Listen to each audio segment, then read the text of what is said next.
I want to show you how to do trig in the calculator. So sine, cosine, and tangent right here is your trig button. So if you click on that button, it'll have all your trig functions. On the top, there is sine, cosine, and tangent. That's what we use in geometry.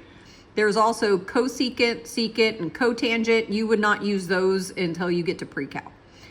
Then below that is our inverse sine, inverse cosine, and inverse tangent, which you will use those in geometry.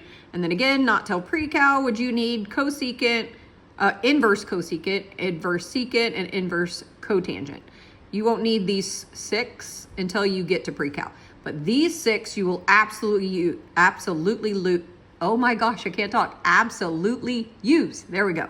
There are 2 ways you can select these. Of course, you go this way. Sorry, my dog. I have no idea what she's barking at. She barks at random stuff. You can choose them this way. And then the way you actually select them and put them in your calculator, you can do it 2 ways. You can press the center button right here, and that'll select it.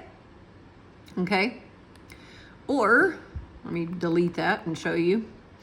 You can press your trig button, go to whatever it is that you want. And then if you just press enter, like you are calculating something in your calculator, it'll put it there also. So you can either choose to select it with the center button or with the enter. I almost always will use the enter just because I'm used to using it on the calculator itself.